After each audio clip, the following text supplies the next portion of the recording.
The Beef Tribunal in the early 90s examined serious allegations of political influence in relation to alleged abuses of the system and failure of regulatory authorities. Its conclusion highlighted widespread, improper relationships between the beef industry and government.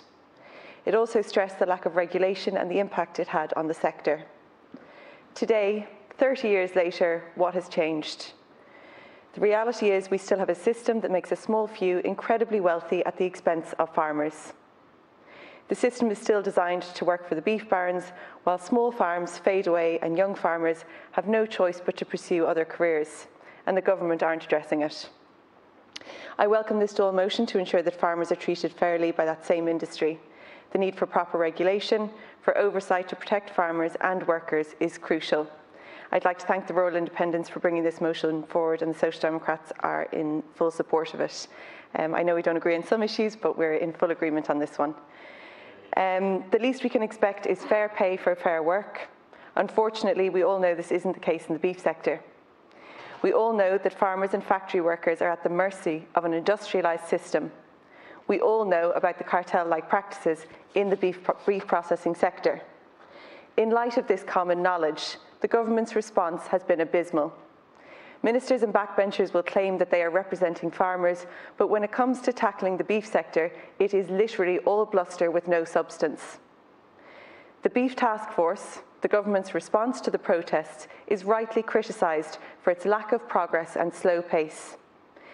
The issues affecting small farmers are immediate, but the solutions are always somewhere in the distant future.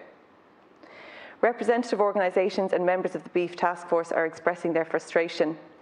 They are seeing little impact after 18 months, with the major systematic imbalances remaining. The official reports are not sufficiently addressing the farmers' concerns. Moves for greater transparency are being met by farmers, while practices within factories remain obscure. It's worth noting as well that on the establishment of this task force, it was agreed that a regulator would be part of the discussion. However, it is yet to get on the agenda.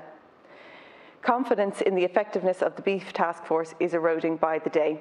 Without substantial intervention by the Minister to bring change that would be actually felt by farmers, it will fail.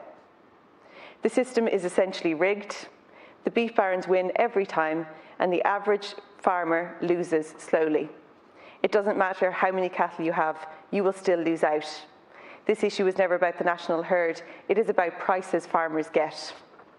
Follow the money. The problem is not environmentalism or the consumer. It's not farmers or workers in meat plants. It is the small few who are profiting off the back of farmers and factory workers. We need the government to change tack and show us all it is on our side. We need real state intervention. We need an independent meat regulator. This motion rightly calls for an independent beef regulator to address the structurally embedded power imbalance created by the de facto monopoly of existing processors and retailers. The scale of the beef sector and its structural inequalities means that the proposed National Food Ombudsman will unlikely be adequate enough to deal with the issues. We all know this. The government has to recognise this. They have to establish an independent beef regulator with statutory powers to oversee and, crucially, to intervene in the sector. Anything less will fail another generation of farmers. An ombudsman operates within existing frameworks. In this scenario, it will be operating within existing failing frameworks. While it's vital work, this sector needs a regulator, an independent office which can introduce sectoral codes of conduct and enforce legislation. This regulator also needs to be producer-focused. Primary producers and small retailers in Ireland can see and feel the absence of regulation that protects them. In the meantime, current regulating authorities could have greater oversight of the sector. For example, the Competition and Consumer Protection Commission has stated that there's no evidence of a cartel at work in the beef industry. However, the experience of many farmers, of everybody, is contrary to this. A full investigation by the Commission into practices in the industry would be a very welcome move. It is also worth noting that there used to be a law preventing below-cost selling which protected primary producers and small retailers in Ireland, which was repealed in 2005 by the then Minister for Enterprise, Micheál Martin. This motion also highlights the plight of workers in meat processing plants. Regrettably, the scale and persistence of COVID-19 outbreaks in these factories further illustrates the underlying issues in the sector. Migrant Rights Centre Ireland described the disgraceful practices to the Special COVID Committee last summer, saying the meat processing sector is difficult and dangerous. Repetitive strain and workplace accidents are commonplace. Meat factories often do not offer sick pay beyond the statutory rate, which impacts on workers' income and choices about when to return to work after injury or illness, or even during the COVID-19 crisis. In addition, there are many migrants working in this industry with non-EU workers' residency depending on their job.